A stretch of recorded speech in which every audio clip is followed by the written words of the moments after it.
Hello everyone, this is Pratima Chaturvedi and I welcome you all to my channel The English Way। ये वो platform है जहां हम English literature या English language से related and original question papers जो हमारे कॉम्पिटिटिव एग्जाम्स के होते हैं उन पर डिटेल्ड बातचीत करते हैं।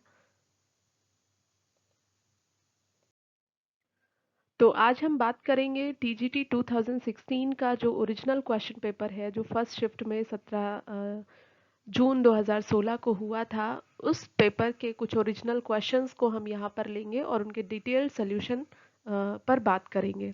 सबसे पहले ये जान लीजिए कि जब भी कभी हम कोई क्वेश्चन पेपर देखते हैं और उसका एक क्वेश्चन जब हम सॉल्व कर रहे होते हैं, प्रैक्टिस कर रहे होते हैं, तो उसको हम सिर्फ आंसर तक ना रखें, हम उसको किस तरह से पूरी तरह से निचोड़ लें। उस क्वेश्चन से किस किस तरह के क्वेश्चंस और फ्रेम हो सकते हैं, उसके जो बाकी अ, 3 ऑप्शंस हैं, एक सही ऑप्शन, लेकिन उसके अलावा जो हमारे बाकी 3 ऑप्शंस बचते हैं वो ऑप्शन किस तरह से अगला क्वेश्चन फ्रेम कर सकते हैं। जब हम मीनिंग्स की बात करते हैं तो हमारे एग्जाम में antonym, synonym, one word substitution जैसे बहुत सारे क्वेश्चंस आते हैं, लेकिन जो सबसे इम्पॉर्टेंट है वो ये है कि हम मीनिंग्स पर बहुत ज़्यादा फोकस करें, स्पेलिंग्स पर बहुत ज़्यादा फोकस करें, क्योंकि जब हमें मीनिंग्स पता होंगी तो उन्हीं मीनिंग्स के थ्रू हम एंटोनिम भी फाइंड आउट कर लेंगे, हम वन वर्ड सब्स्टिट्यूशन तक भी पहुंच जाएंगे और हम सिनोनिम्स भी कर लेंगे। तो किस तरह से एक पेपर को हम सॉल्व करेंगे, तो let's see. So the first question is, the art of producing beautiful handwriting is known as beautiful handwriting। यहाँ पर फर्स्ट ऑप्शन है कार्नेज, सेकंड ऑप्शन है कैलीग्राफी, थर्ड ऑप्शन है कोरियोग्राफी एंड फोर्थ ऑप्शन है anaesthesia. Carnage is violent killing of a large number of people, बड़ी संख्या में लोगों को मारना। इसका एक सिनोनिम आप यूज कर सकते हैं, जनसंहार या नरसंहार के लिए वर्ड यूज किया जाता है MASSCRE। मास्करे मीन्स होता है जनसंहार। नेक्स्ट वर्ड है calligraphy. Calligraphy is the art of beautiful hand writing. Next है कोरियोग्राफी। कोरियोग्राफी एक आर्ट है जो मूव्स को, स्टेप्स को, पोजीशन को डिजाइन करती है किसी डांस के लिए, किसी पोजीशन के लिए। नेक्स्ट है anaesthesia. Anaesthesia is the state of without sensation. तो एनेस्थीसिया मेडिकल टर्म है, जो कहते हैं ना एनेस्थीसिया दिया गया है, इंजेक्शन दिया गया है, दैट इज। तो यहाँ पर शायद आपको करेक्ट आंसर मिल गया है। Correct answer is calligraphy. और दूसरा ये है कि यहाँ पर कैलीग्राफी, कोरियोग्राफी और एनेस्थीसिया, ये तीनों ही वर्ड आपको ध्यान रखने हैं। स्पेलिंग के पॉइंट ऑफ व्यू से भी इन वर्ड्स की स्पेलिंग भी पूछी जा सकती है। जैसे हम कोरियोग्राफी, इसे हम प्रोनाउंस करते हैं, लेकिन स्पेलिंग कहाँ से शुरू होती है? CH, केमिस्ट्री की तरह CH से शुरू होती है। एनेस्थीसिया में ए के बाद फिर ई आता है। तो ये दो वॉवेल यहाँ पर है, ये आपको ध्यान रखने की ज़रूरत है। तो स्पेलिंग के पॉइंट ऑफ व्यू से भी ये तीनों वर्ड आपको याद रखने हैं। अगला हमारा क्वेश्चन है, much damage and misfortune caused by nature. जब नेचर कोई डैमेज करती है तो उसको हम कहते हैं कैलामिटी, CALAMITY। इसका एक और सिनोनिम है कैटास्ट्रॉफी, CATASTROPHE, कैटास्ट्रॉफी, CATASTROPHE। दूसरा ऑप्शन यहाँ पर दिया हुआ है फकेड। फकेड मीन्स होता है किसी घर को या बिल्डिंग को जब आप सामने से देखते हैं तो सामने से जो उसका लुक होता है, जो उसका पूरा स्ट्रक्चर होता है, उसे हम कहते हैं फकेड, FACADE। आप front skeleton of a building कह सकते हैं, सामने का ढांचा। नेक्स्ट है पेनरी, PENURY। पेनरी एक एक्सट्रीम पॉवर्टी की सिचुएशन है, बहुत ज़्यादा गरीबी वाली स्थिति है। नेक्स्ट है फर्टिलिटी। फर्टिलिटी का मतलब आप जानते हैं, प्रोडक्टिविटी आप कह सकते हैं, उपजाऊपन या प्रोड्यूस करने की जो कैपेसिटी होती है। आगे देखिए, fill in the blanks with the antonym of the underlined word in each of the following sentences. They give more importance to material rather than advancement. एक चीज आपको ध्यान रखना है, यहाँ पर आपको एंटोनिम्स फाइंड आउट करने हैं। तो बहुत इम्पॉर्टेंट है कि आप इंस्ट्रक्शंस को बहुत ध्यान से पढ़ें। यहाँ पर हमारे ये जो चारों ऑप्शन है इनमें से कोई भी हो सकता है, कोई दूसरा भी करेक्ट हो जाए, बट जब आप इंस्ट्रक्शन में जाएंगे और देखेंगे कि यहाँ पर आपको एंटोनिम या अपोजिट वर्ड फाइंड आउट करना है तो आपके लिए ये मुश्किल आसान हो जाएगी। तो they give more importance to material rather than advancement. हम सभी एक ऐसे उसमें पढ़ते हैं जहाँ पर हम हिंदी से इंग्लिश की तरफ जाते हैं।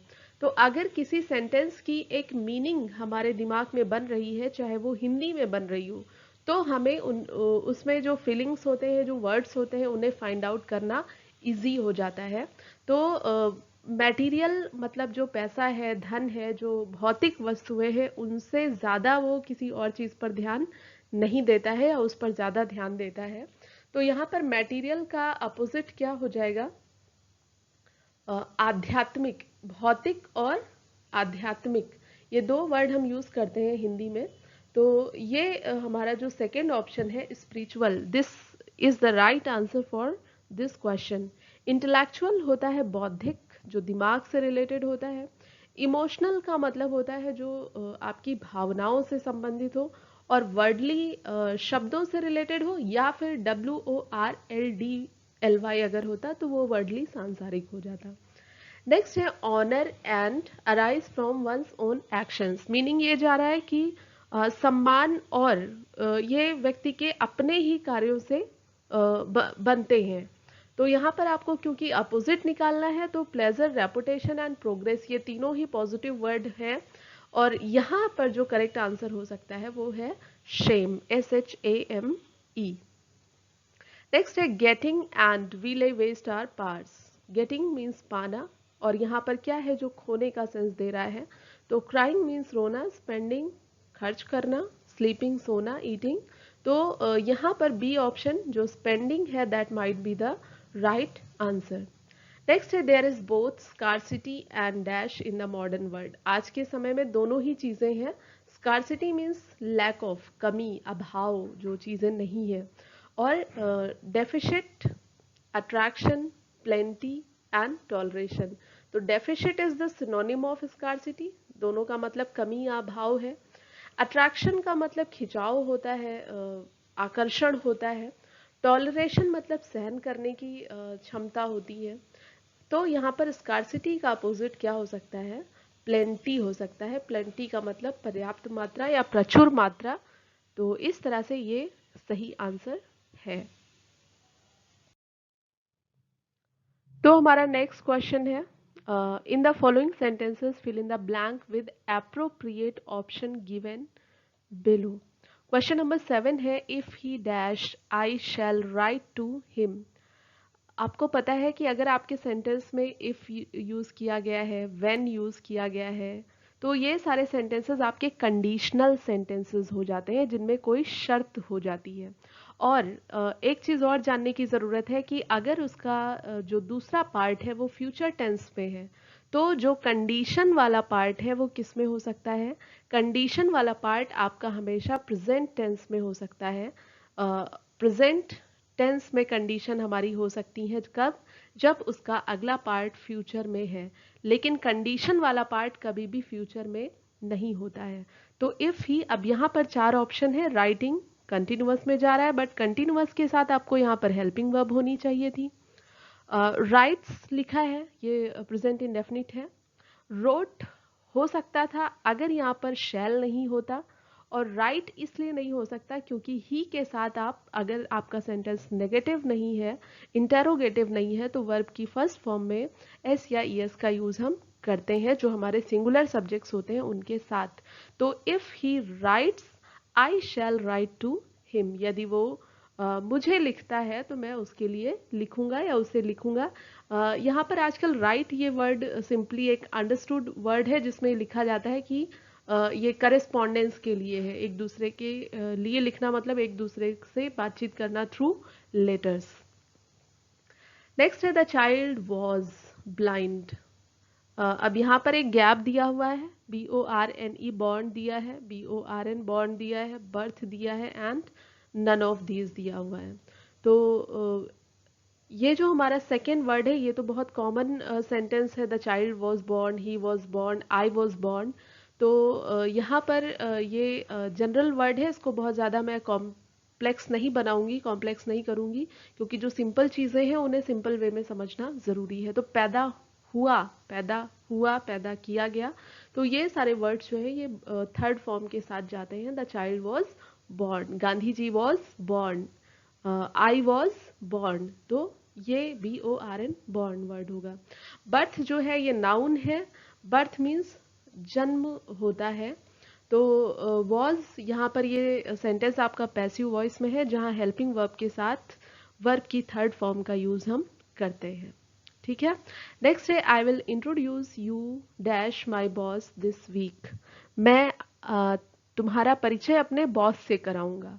तो यहाँ पर introduce to my boss this week, introduce on नहीं होगा, टू नहीं होगा, फॉर नहीं होगा, ये टू होगा। अपने बॉस से आपका परिचय या तुम्हारा परिचय कराऊंगा मैं। नेक्स्ट है art is not an activity associated leisure. कला वो प्रक्रिया नहीं है जो कि आलस्य से जिसका संबंध है। तो यहाँ पर एसोसिएटेड वर्ड यूज किया गया है, जुड़ाव, कनेक्टिविटी जो है वो हम किस वर्ड से दिखाते हैं, कनेक्टिविटी हम दिखाते हैं WITH विद से। Art is not an activity associated with leisure. यहाँ पर बाई का यूज हम मीडियम के लिए करते हैं, इन का यूज हम किसी चीज को उसको क्या कहते हैं, किसी चीज में समाहित होने के लिए इसका वर्ड यूज किया जाता है, एंड फॉर के लिए यूज करते हैं। नेक्स्ट है these observations do not conform dash any. सबसे पहले ये जान लीजिए CONFORM कन्फर्म क्या होता है। एक और वर्ड ये होता है जहाँ पर आई यूज होता है ओ की जगह पर, बाकी स्पेलिंग सेम होती है। तो CONFIRM कन्फर्म मीन्स कोई चीज़ पक्की करना, निश्चित तौर पर कोई कुछ कहना। और CONFORM कन्फर्म मीन्स होता है टू ओबे अ रूल और लॉ, मतलब नियमों का पालन करने से इसका संबंध है। तो these observations do not confirm any law. ये सारे जो नियम हैं, दीज ऑब्जर्वेशंस, ये जो हमारे ऑब्जर्वेशंस हैं, ये किसी भी लॉ को कन्फर्म नहीं करते हैं। तो CONFORM कन्फर्म के साथ TO2 का यूज करते हैं। तो these confirmations do not confirm to any law, these observations do not obey to any law. यहाँ पर ये सेंस है, किसी भी कानून का पालन नहीं करते हैं ये ऑब्जर्वेशंस। ठीक है। नेक्स्ट है द रिवर फ्लोज। अब यहाँ पर देखिए नदी जो है वो नीचे ही बहेगी, और यहाँ पर ब्रिज दिया हुआ है, तो नीचे के लिए यहाँ पर कौन सा वर्ड है, on, above, to and under. तो यहाँ पर जो करेक्ट आंसर है दैट इज अंडर। नेक्स्ट है fill in the blank with the correct tense. सही टेंस आपको फिल करना है। क्वेश्चन है I dash my car 3 weeks एगो। अब आपको ये वर्ड्स आपको ध्यान रखने हैं। अगर आपके सेंटेंस में एक सिंगल एक्शन दिया है, सिंगल एक्शन सिंपल सेंटेंस में या सिंपल वे में दिया है, तो वहां पर अगर आपके पास वर्ड्स आ रहे हैं, एक तो ये एगो, दूसरा एक वर्ड है LAST लास्ट, LAST लास्ट, ये वर्ड है, एक और वर्ड है यस्टरडे। तो इस तरह के वर्ड्स अगर आपके सेंटेंस में आ रहे हैं and sentence is simple with single action, तो वहां पर आप कौन सा टेंस करते हैं, वहां पर आपको फिल करना होता है पास्ट इनडेफिनिट। 3 हफ्ते पहले मेरी कार की धुलाई हुई थी या मैंने धोया था। तो वॉशिंग कंटिन्यूअस का फॉर्म है, वॉश्ड इंडेफिनिट का फॉर्म है, विल वॉश फ्यूचर का फॉर्म है, शैल वॉश फ्यूचर का फॉर्म है। अब यहाँ पर एगो वर्ड यूज किया गया है, तो यहाँ हम फ्यूचर की तो फॉर्म्स फिल नहीं कर सकते, इसलिए ये दोनों एलिमिनेट हो जाते हैं। वॉशिंग हम इसलिए नहीं यूज करेंगे क्योंकि यहाँ पर कोई हेल्पिंग वर्ब नहीं है, तो हम क्या कर सकते हैं, वॉज्ड कर सकते हैं। और दूसरा रीजन मैंने बताया कि अगर आपका सेंटेंस सिंगल और सिंपल एक्शन के साथ है और उसमें अगो, लास्ट या यस्टरडे जैसे वर्ड यूज किए गए हैं, तो you have the only option to fill in, that is verb second form past indefinite tense. अगला हमारा क्वेश्चन है, Jonathan insisted on dash out. अब यहाँ पर इंसिस्टेड का मतलब जोर देना होता है, रिक्वेस्ट करना होता है। तो इंसिस्टेड ऑन, एक तो ये जान लीजिए कि यहाँ पर ये प्रीपोजिशन फॉर्म में इंसिस्ट के साथ ऑन यूज किया जाता है कि किस चीज पर, किस एक्शन पर, किस वस्तु पर जोर दिया जा रहा है। तो इंसिस्टेड के साथ प्रीपोजिशन ऑन आता है। और जब हम कुछ प्रीपोजिशंस हैं जैसे ऑन है, फॉर है, इन है, ऐसे कुछ प्रीपोजिशंस हमारे आते हैं तो उनके साथ हम हमेशा जिरंड फॉर्म यूज करते हैं, वर्ब की जिरंड फॉर्म। और वर्ब की जिरंड फॉर्म क्या होती है? I N G form. तो Jonathan insisted on going out, बाहर जाने पर जोनाथन ने इंसिस्ट किया, आग्रह किया या जोर दिया। ठीक है। अगला सेंटेंस है हमारा, ही वॉज प्रिवेंटेड फ्रॉम। प्रिवेंटेड मतलब रोकना होता है, किसी चीज से रोकना होता है। और प्रिवेंटेड के साथ हमेशा F R O M from preposition आता है। ये प्रीपोजिशन भी फिल करने के लिए आता है, तो बहुत ध्यान रखिएगा। ही वॉज प्रिवेंटेड फ्रॉम। अभी मैंने कहा कि कुछ प्रीपोजिशंस हैं जैसे ऑन है, फॉर है, इन है, फ्रॉम है। इन सारे प्रीपोजिशंस के साथ हम क्या लगाते हैं? वर्ब की I N G form, that is called gerund form. तो he was prevented from smoking is the right answer. He was prevented from smoking in the class. वो कक्षा में स्मोकिंग करने से या धूम्रपान करने से रोका गया था। आपका ये सेंटेंस पैसिव वॉइस में दिया हुआ है, पास्ट इंडेफिनिट की पैसिव वॉइस। ओके। नेक्स्ट है, you better dash his permission. You better dash his permission. बेहतर होगा कि तुम उसकी परमिशन ले लो, उसकी अनुमति ले लो। तो अगर कभी इस तरह से बेटर का यूज हम करते हैं, इसके साथ हम और भी हेल्पिंग वर्ब यूज कर सकते हैं, जैसे इट वुड बेटर, आप वुड के साथ इसे यूज कर सकते हैं। हैड बेटर आप यूज कर सकते हैं। तो वुड है, हैड है, या कुछ नहीं है, ऐसे ही इसे दिया हुआ है।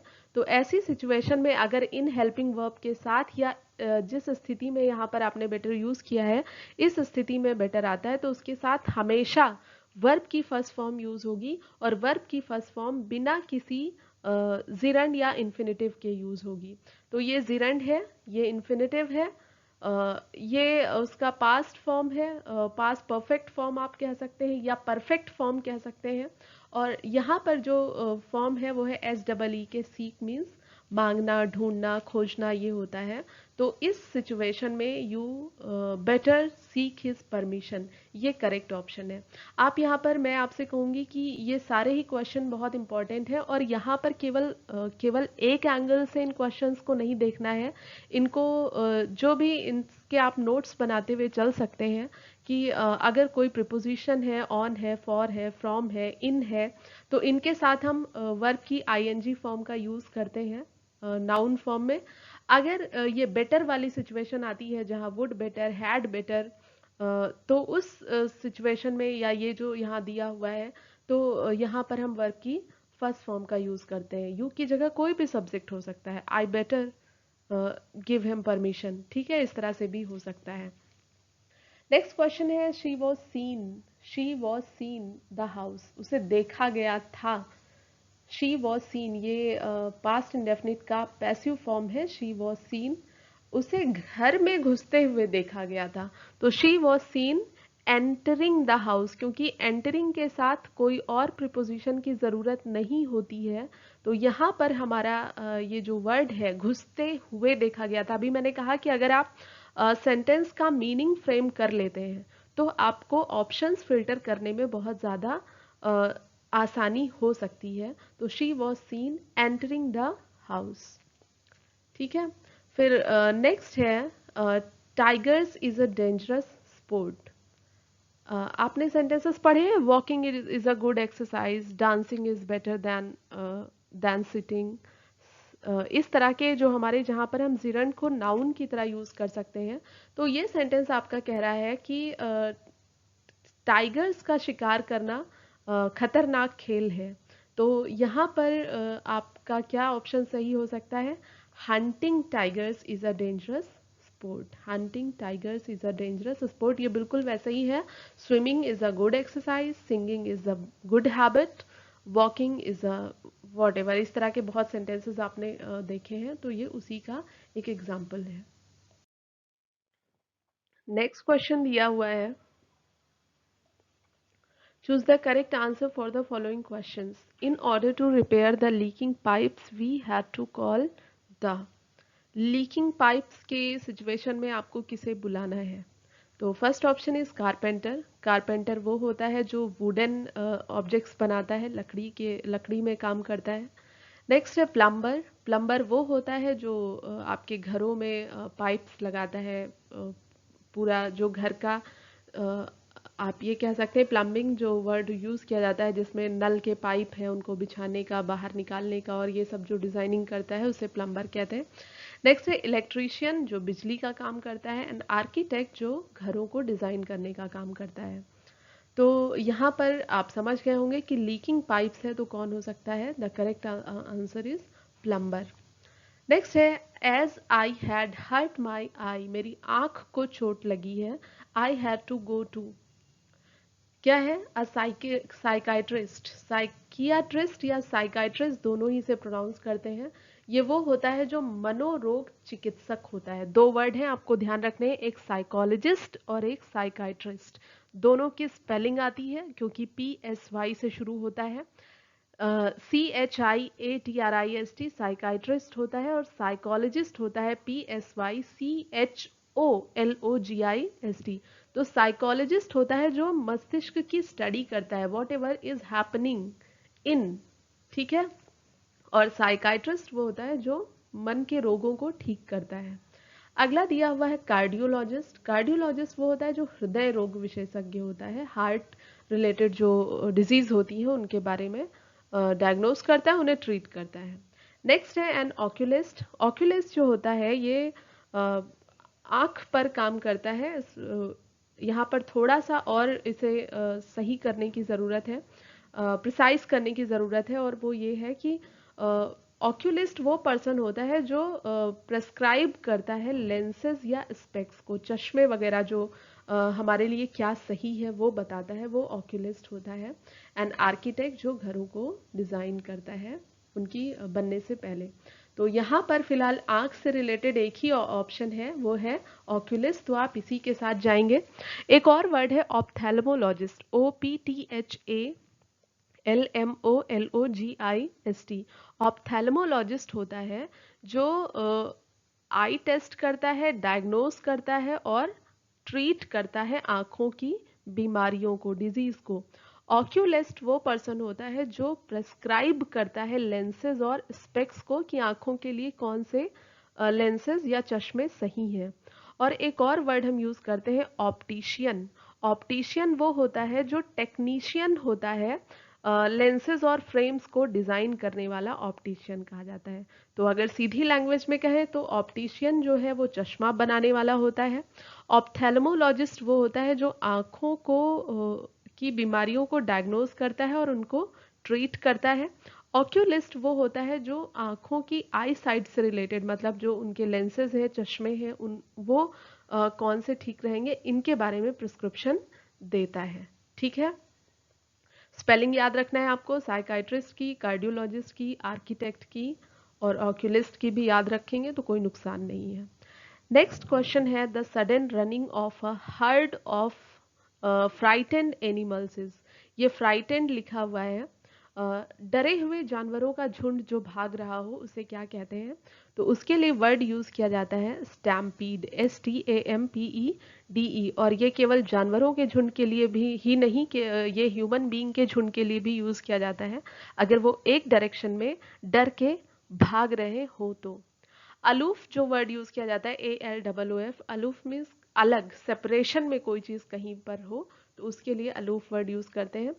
नेक्स्ट वर्ड है फीस्टा, FIESTA। फीस्टा जो वर्ड है ये रिलीजियस फेस्टिवल्स के लिए यूज करते हैं, जो धार्मिक त्योहार होते हैं वो फीस्टा कहे जाते हैं। एंड आइडियलाइज आप जानते हैं किसी चीज को आदर्श स्थिति में प्रेजेंट करना या रखना होता है या बनाना होता है। नेक्स्ट क्वेश्चन है अ nap after lunch is called. After lunch, lunch कहा गया है, इसका मतलब दोपहर में जो नींद हम लेते हैं, दोपहर का खाना और उसके बाद की जो एक छोटी सी झपकी ली जाती है, उसे क्या कहा जाता है? तो आइडियलाइज पहले क्वेश्चन में भी वर्ड आ चुका है, आप जान चुके हैं इसका मीनिंग। दूसरा वर्ड है बैरियो। बैरियो वो प्लेस होता है जहाँ पर गरीबों के लिए या जिनके पास सुविधाएं नहीं है, उनकी एक अलग कम्युनिटी बना करके उन्हें अलग रहने का जो प्लेस दे दिया जाता है। ठीक है। नेक्स्ट वर्ड है सीस्टा। सीस्टा होता है आंसर करना, रिप्लाई करना। एंड लास्ट ऑप्शन है आपका स्लीप वॉकिंग। स्लीप वॉकिंग मतलब सोते हुए चलना। तो इसके लिए एक वर्ड हम यूज करते हैं, वन वर्ड सब्स्टिट्यूशन में इसके लिए पूछा जाता है कि सोते हुए चलने को वन वर्ड में क्या कहते हैं। तो वर्ड है सोमनैम्बुलिज्म और स्पेलिंग है SOMNAM, सोमनैम, BULISM, सोमनैम बुलिज्म। बुलिज्म मतलब चलना होता है, और अगर एम को हटा करके यहाँ पर टी लगा दिया जाए, सोमनैम्बुलिस्ट हो जाएगा। वो जो सोते हुए चलता है, जिसे नींद में चलने की बीमारी होती है, उसे हम सोमनैम्बुलिस्ट कहते हैं। ठीक है। फिर आगे क्वेश्चन दिया हुआ है, change the following sentences into passive voice. अब पैसिव वॉइस का एक सिंपल सा फॉर्म है, आप जानते हैं। पैसिव वॉइस में आपका जो सब्जेक्ट है वो कन्वर्ट हो जाता है किसमें? ऑब्जेक्ट में। और आपका जो ऑब्जेक्ट है वो कन्वर्ट हो जाता है किसमें? सब्जेक्ट में। ठीक है। टेंस कोई भी हो, आपकी जो मेन वर्ब है वो कन्वर्ट हो जाती है वर्ब की थर्ड फॉर्म में, और इस थर्ड फॉर्म के साथ आपको जरूरत होती है एक हेल्पिंग वर्ब की। ठीक है। तो ये पैसिव वॉइस का एक सिंपल फॉर्मूला है। अब देखते हैं question. They have not stamped the letter, उन्होंने लेटर पर स्टैम्प नहीं लगाया। अब आप देखिए आपका सेंटेंस किस में है? प्रेजेंट परफेक्ट में। हैव के साथ वर्ब की थर्ड फॉर्म प्रेजेंट परफेक्ट है। सेंटेंस आपका नेगेटिव है क्योंकि यहाँ पर नॉट का यूज किया गया है। अब देखिए the letter is not stamped, the letter is not stamped. अगर प्रेजेंट परफेक्ट है तो हैज या हैव के साथ BEEN, बीन का यूज करते हैं, और फिर हम वर्ब की थर्ड फॉर्म यूज करते हैं जो यहाँ ऑलरेडी होती है। तो इसको हम इसलिए एलिमिनेट कर रहे हैं क्योंकि यहाँ पर इज का यूज किया गया है। नेक्स्ट है दे स्टैम्प्ड नॉट द लेटर। ये सेंटेंस हमारा ग्रामर के उससे कहीं भी करेक्ट नहीं है, तो इसलिए हम इसको नहीं ले चलेंगे। नेक्स्ट है the letter has not been stamped. ये आंसर देखिए, सब्जेक्ट जो है वो ऑब्जेक्ट और ऑब्जेक्ट हमारा सब्जेक्ट बन जाता है, तो the letter is the subject, और दे के साथ हैव लगा था, बट द लेटर ये सिंगुलर है, इसके साथ हैज लगा है। सेंटेंस हमारा नेगेटिव था तो यहाँ भी नॉट लगा है। बीन हमें यूज करना है और वर्ब की थर्ड फॉर्म यूज करनी है, और दे सब्जेक्ट है, दे है, समबडी है, नोबडी है, इनको सब्जेक्ट फॉर्म को ऑब्जेक्ट फॉर्म में एक्सप्रेस करने की सेंटेंसेस में कोई कंपल्शन नहीं होती है। So this option is correct, the letter has not been stamped. Okay.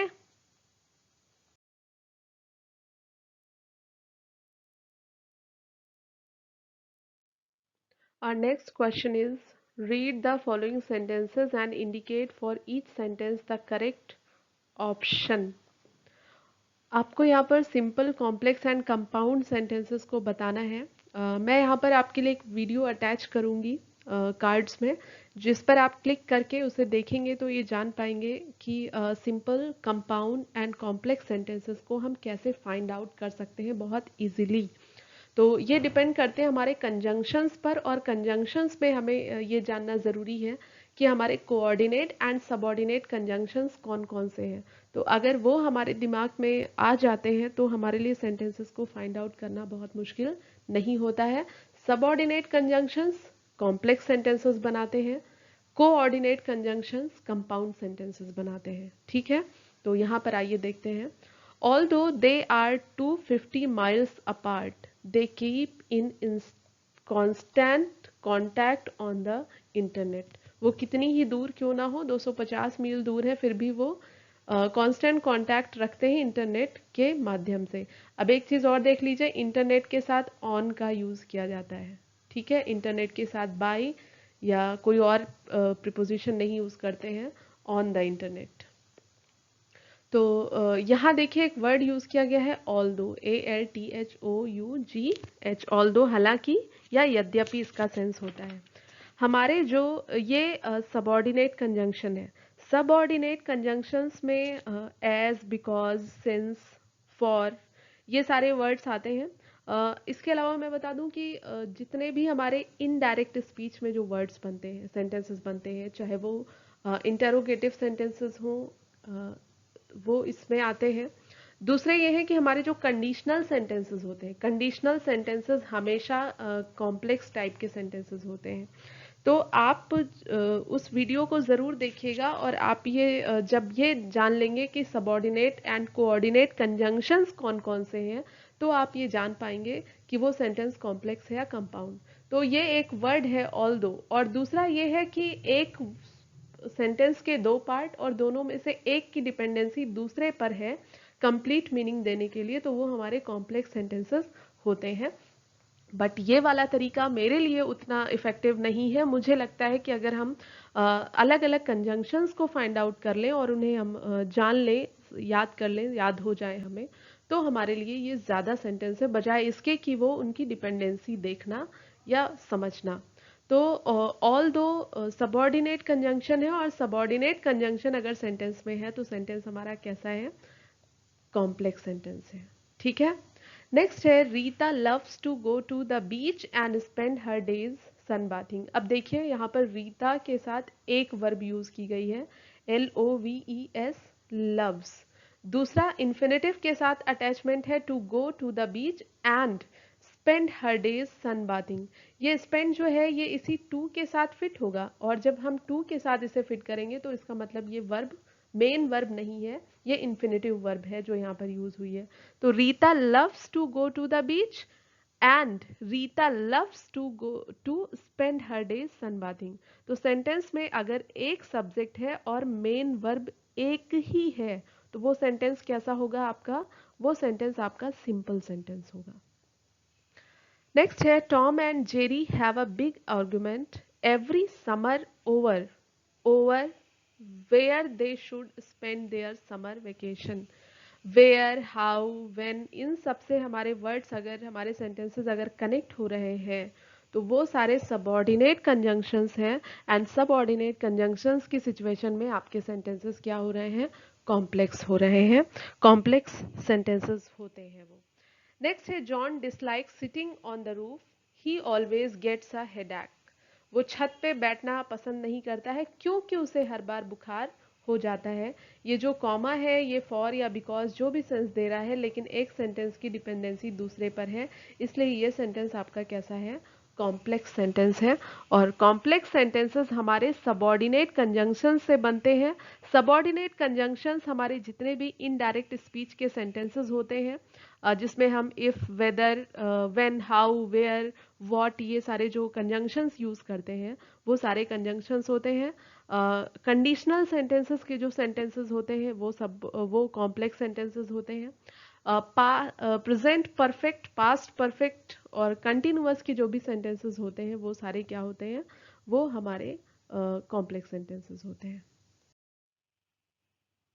हमारा नेक्स्ट क्वेश्चन है the word that closely resembles disagreement in meaning. Disagreement का सिनोनिम आप कह सकते हैं कि बताना है इस क्वेश्चन में, जो उसका क्लोज मीनिंग है।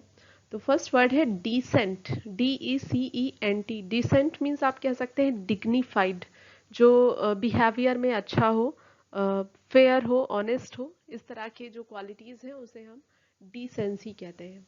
नेक्स्ट है डिसेंट, DESCENT। डिसेंट मीन्स होता है कमिंग डाउन और गोइंग डाउन, नीचे उतरना। और ये जो वर्ड है हमारा, ये नाउन फॉर्म में आप कह सकते हैं कि यूज किया जाता है। नेक्स्ट है DISSENT, DISSENT। डिसेंट मीन्स होता है असहमत होना, किसी के साथ सहमत ना होना। तो आपका क्वेश्चन है डिसएग्रीमेंट का सिनोनिम आपको निकालना है, तो descent is the right answer for this question. Next है DESCENT। डिसेंट जो है ये डिसेंट का वर्ब फॉर्म है, VERB, मतलब descent, DESCENT means coming, to come down, to go down, नीचे उतरना। असेंडिंग ऑर्डर, डिसेंडिंग ऑर्डर आपने सुना है ना, आरोही क्रम अवरोही क्रम जो होता है, तो ये अवरोही क्रम है, उतरता हुआ क्रम है, नीचे आता हुआ क्रम है, डाउनफॉल यू कैन से। अगला है 32, the word distinguished closely resembles, close meaning इसका क्या होगा? डिस्टिंग्विश्ड मीन्स हमारे डिस्टिंग्विश्ड गेस्ट होते हैं जैसे, तो फर्स्ट है एमिनेंट, EMINENT, एमिनेंट का मतलब फेमस होता है, वेल नोन होता है, पॉपुलर होता है, तो डिस्टिंग्विश्ड के लिए ये वर्ड सही हो सकता है।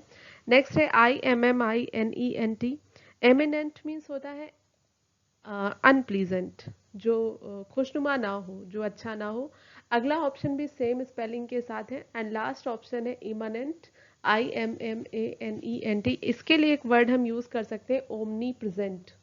ओमनी प्रेजेंट मतलब जो सर्वव्यापी है, who is present everywhere, this is omni present. तो एमानेंट मीन्स जो हर जगह है, ओमनी प्रेजेंट।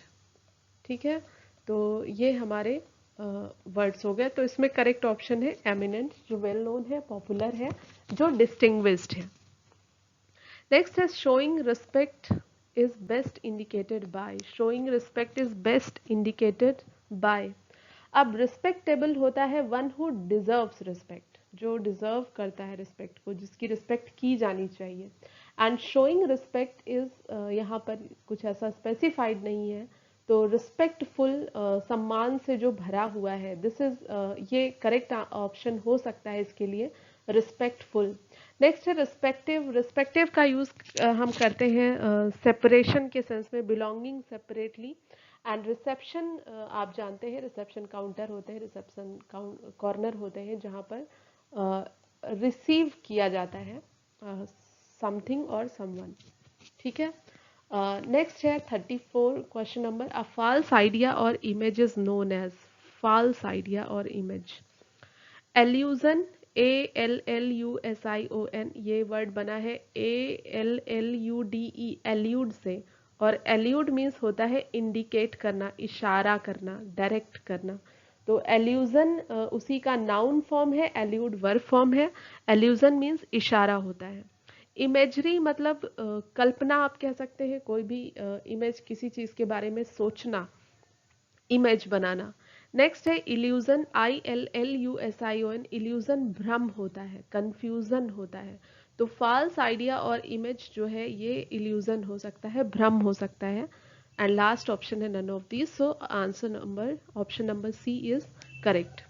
नेक्स्ट है which is the correct spelling, सही स्पेलिंग कौन सी है? एड्रेस की सही स्पेलिंग क्या है? यहाँ पर ऑप्शन ए और ऑप्शन बी दोनों ही सही है, ADDRESS, एड्रेस करेक्ट स्पेलिंग है, बाकी दोनों गलत है। एड्रेस मीन्स होता है पता। अगला हमारा क्वेश्चन है select the correctly punctuated sentence in this group. अब देखिए, ये क्वेश्चन मुझे लगता है कि आप लोग मुझे बताएंगे। वैसे देख लेते हैं। My favourite teacher who just happens to be my uncle retired from the university last summer, and second option है my favorite teacher who just happens to be my uncle। अब दोनों में डिफरेंस ये है कि यहाँ पर फेवरेट टीचर के बाद एक वर्ड यूज किया गया है who, और सेकेंड ऑप्शन में टीचर के साथ कॉमा ना यूज करके केवल हु यूज किया गया है। बाकी सेपरेशन के लिए यहाँ पर happens to be my uncle comma use किया गया है। तो जब हम हु का यूज करते हैं वहाँ पर कॉमा अननेसेसरी हो जाता है, इसलिए यहाँ पर ऑप्शन बी आपका करेक्ट ऑप्शन हो सकता है। If you have any other reason, if you have any other answer, you can write in comment box. Next question है select the correctly punctuated sentence in this group. चारों sentence देखिए, separation mark जो लगे हैं उन्हें देखिए, sentence को balance करिए और सही पर जा करके टिक लगा दीजिए। अगर आपके व्यूज आंसर से डिफरेंट है तो कमेंट बॉक्स में लिख दीजिए। नेक्स्ट क्वेश्चन है the dictionary meaning of a word is called, first option is annotation. Annotation explained meaning होता है, जैसे हम डिक्शनरीज में मीनिंग्स को देखते हैं। उसके रेफरेंसेस दिए होते हैं, कई बार सेंटेंस भी दिए होते हैं, तो आप एक्सप्लेन कह सकते हैं। तो डिक्शनरी मीनिंग जो है वो एनोटेशन है।